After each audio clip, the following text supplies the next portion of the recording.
naninira sa eleksyon. Sobrang obvious yun. The act itself na mag-file ng impeachment complaint na walang basihan, kita mo yung kung ano yung motive. Unang-una paninira, unang-una gimmick, na pinapalabas nilang kawawa ang dating Pangulong Duterte. Siya yung akusado ng pagpatay. Ang daming salita, walang basis, puro propaganda.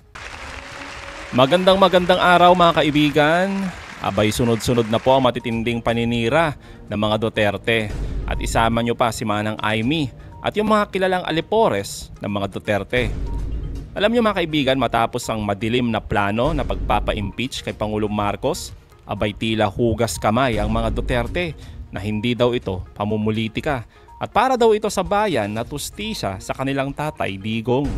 Kaya naman hindi ito pinalagpas ng ilan sa mga miyembro ng alyansa at syempre ang ating matapang na si Attorney Claire Castro na kinastigo itong mga paninira at kabalbalan na ginagawa sa ating Pangulo at syempre sa ating bayan. Pero bagong lahat, pakilike po muna ang ating video, pakishare na din po at subscribe na po kayo sa ating channel. Well mga kaibigan, unahin po muna natin itong mga buwelta nila Tito Sotto at ilan sa mga member ng alyansa. Ito po. Obvious na yan. May connection sa eleksyon. Naninira sa eleksyon. Ganun lang yan. Sobrang obvious yun. Kasi wala naman tamang mangyayari. 2 June 13, ano mangyayari doon? Baka pagpipirma pa lang ng mga pag-submit, hindi, patagal na eh. Hintayin na lang sila ng July para hindi halatang sa election pala yung target. Sina dating Senador Ping Lacson at ACT-CIS Party List Halata Representative kasi. Erwin Tulfo, kwene-question naman ang basihan ng naturang impeachment complaint laban kay PBBM. Hindi ko makita kung ano yung basihan kung bakit mayroong nag-file ng impeachment complaint. I'm not defending the president, pero yung the act itself na mag-file ng impeachment complaint na walang basihan, kita mo yung kung ano yung motive. Siyempre, politika.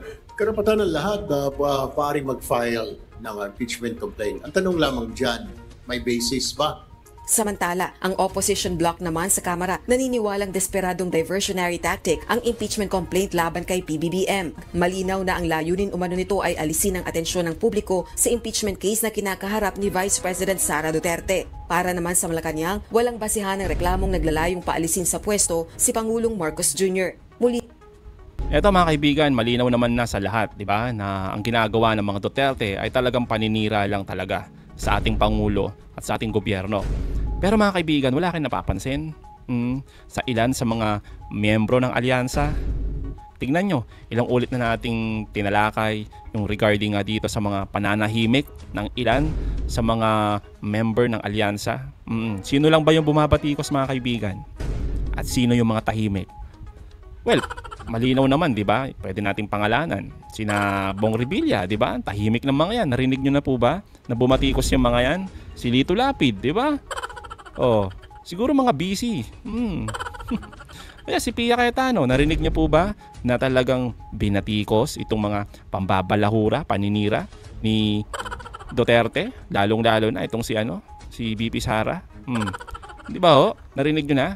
Di ba wala? Play safe. Play safe lagi. Wala mga kaibigan, di nyo sila maririnig. namang tatangkain ng Duterte Youth Party List na ihain ang reklamo sa Kamara sa susunod na linggo. Tuesday ang balik. Ang problema ko, paano kung araw-araw wala si Secgen to receive? Gayunman, sa Di araw-araw din na hindi mo ipaprocess yung impeachment mo. Ano ba naman to? Junto pa magre-resume ang sesyon ng Kongreso. Doon ka na lang magreklamo. Halata naman kasi, di ba? Gusto niya lang talaga may pag-usapan eh. Pero ayan mga kaibigan, na malinaw, nagsalita na sina Tito Sotto, sina Ping Lacson, di ba? Na malinaw ng lahat ng ito ay talagang paninira sa ating Pangulo. At syempre, kung sinisira nila ang Pangulo, damay-damay na pati ang gobyerno, pati ang bayan natin.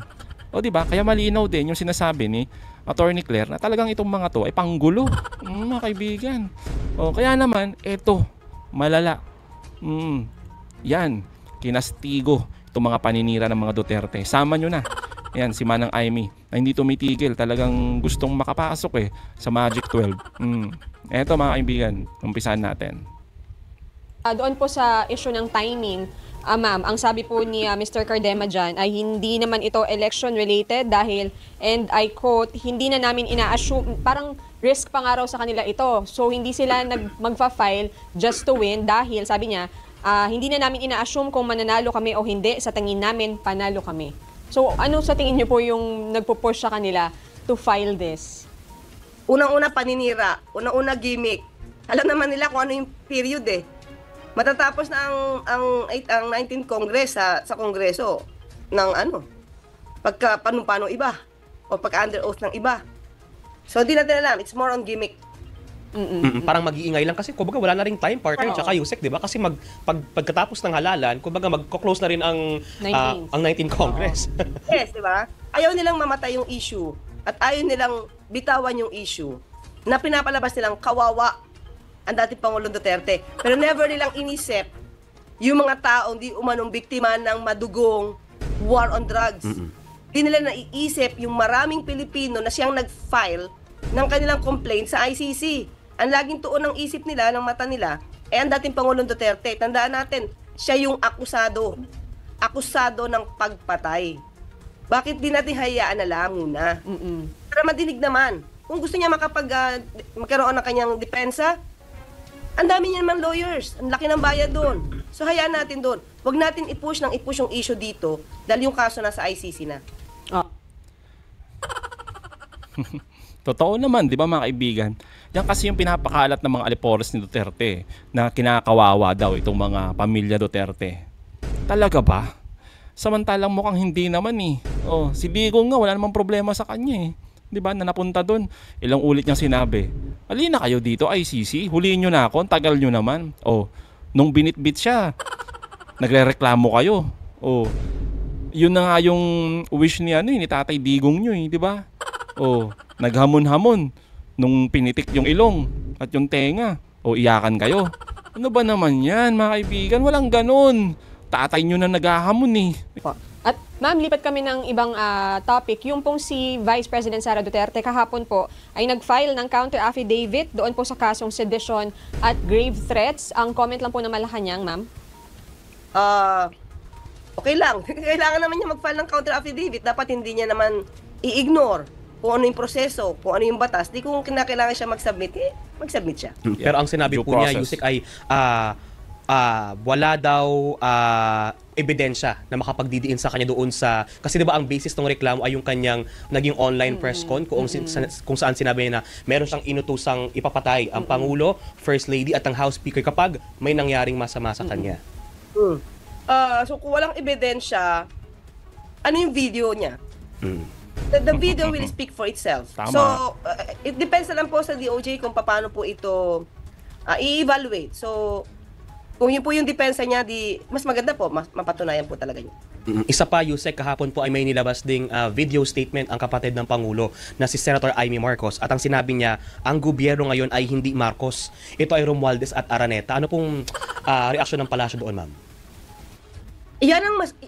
Unang-una, ibig sabihin wala siyang paniwala sa kanyang kapatid. Wala siyang paniwala sa Pangulo. Hindi ba pang mamaliit yon? Sana makita ng kababayan natin kung paano ang galawan ni Senator Amy Marcos. Unang-una, nasaan ba yung ebidensya niya? Ito yung sinasabi natin lagi. Ang daming salita, ang daming salita, walang ebidensya, walang basis, puro propaganda. Ako mismo, personal ako, Christian, Victoria, na nakikita ko kung paano magtrabaho ang Pangulo. Pag nagkakaroon kami ng sectoral meetings, wala naman ako nakikitang Romualdez. Wala naman ako nakikitang Araneta sa mga sectoral meetings namin, sa mga private meetings namin with the cabinet secretaries. Ako mismo nandoon, ilang buwan lang ako. Diba? The problem with Senator Amy siguro, di naman siya napupunta siguro na Malacanang kaya hindi niya nakikita yung trabaho ng Pangulo. Diba? So anong ebidensya niya? Diba? Ang sarap kasing i-challenge. Naman puro salita. Pakita kayo ng ebidensya kasi nakakasira na kayo sa gobyerno. Nakakasira na kayo. Alam mo, hindi lang naman sa gobyerno ito. Pati ekonomiya natin, maapektuhan. Gobyerno natin, pati mga taong bayan natin, yan ang iisipin. Senador pa naman siya. Ay naku, manang-mana sa sa amo Manang-mana sa among, galing magtanim ng intriga. Duterte talaga. Oo. Sipin ninyo, yun nangyari kay Roque, di ba? Nasiraan na kung ano-anong mga iniimbento niyang mga kwento patungkol dito kay Pangulong Marcos. Ay, tatak, Duterte. Diba? Isa kang leader.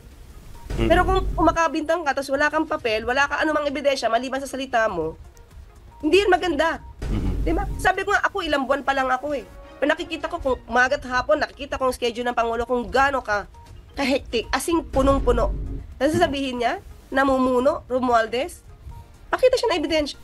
Alam nyo ba mga kaibigan, yung issue na yan, yung tungkol sa nagpapatakbo sa gobyerno natin, unang pinalabas yan ng mga alipores ni Duterte. Bukang bibig nila sa mga vlog nila na hindi daw si Pangulong Marcos yung nagpapatakbo sa ating gobyerno, kung hindi si First Lady Lisa Marcos. Kasama ang ating Speaker Martin Romualdez na tinatawag nilang tambaluslos. Tapos mga kaibigan, paulit-ulit yan. Pero hindi naman talaga siya bumenta sa totoo lang. Pero alam nyo nangyayari, mind conditioning mga kaibigan. Sa una, gagawin yan hanggang sa wala namang pumapansin. Pero ngayon bubuhayin. O yan, tulad ng ginagawa ngayon ni Amy Marcos. Lalo na nilang i-amplify pa yan yung mga ganyan na naratibo nila. Siguro yung timing din kasi, Yusek, maraming nagsasabi kasi na baka dahil nga papalapit na yung araw ng halalan, kaya not just Senator Amy pero ibang mga kandidato, may mga kumbaga ang tawag nila desperate moves para makaakit ng mga botante. Pero speaking of halalan, Yusek, siguro baka may paalala lang o mensahe ang palasyo sa mga botante sa Lunes na boboto po. Una-una, syempre po, nakakausap po natin si General Jean Fajardo at sinasabi po nila talaga na 100% ready ang PNP dahil yan po talaga ang nais ng Pangulo na masiguro po na tahimik, malinis ang halalan. Sa mga kababayan po natin, lumabas po kayo at bumoto. Huwag niyo pong sayangin ang inyong karapatan, kapangyarihan na piliin ang matitinong leaders, hindi po yung Manchurian candidates na may puppet ng ibang bansa. Huwag po natin piliin yan na parang dinidiktahan, hinahawakan na sa leeg dahil ang laki ng mga donasyon o mga nagiging sponsor, no, ang ibang bansa para dito sa mga ibang kandidato. Piliin niyo pong hindi yun ang siguraduhin niyo pong hindi yun ang pipiliin ninyo. Piliin niyo lang po ang tama, kung ano po ang masasabi nating makakapagbigay ng magandang kinabukasan, magandang trabaho, basta magandang ekonomiya para sa bansa. Yun po yung piliin natin. Well, ito lang mga kaibigan bago tayo magtapos, dagdagan lang natin yung mga sinabi ni Attorney Claire. Alam nyo mga kaibigan, diretsahan na yung pagpili po ng ating mga susunod na leader. Lalong-lalo na yung mga senador natin, wag po tayong mamili ng mga maka-China. Yan po, yung mga protector. Tapos yung mga alipores ni Duterte. Yan mga kaibigan, wag nyo nang isama yung mga yan. Sabi ko nga mga kaibigan, marami ho dyan na hindi sikat pero sobrang galing. Tapos yung mga nag-aastang champion daw sila sa taong bayan, 'di ba? Sila yung maingay lang sa commercial, 'di ba? Sa social media, 'di ba? Pero pagdating sa pagbabatikos sa mga Duterte, tahimik. Parang nakasiper yung mga bunganga. Wala kang boses na maririnig. Kumbaga, nakakabingi yung mga katahimikan nila, 'di ba? Nakakabingi yung pagiging tahimik nila sa issue ng West Philippine Sea, sa issue ng mga paninira ni BP Sara sa ating gobyerno. Tahimik sila. Kilala nyo na yan mga kababayan, di ba? Yung mga tahimik na yan.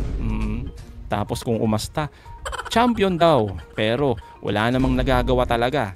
Tandaan po natin, may mga iba na talagang pamilya na political dynasty.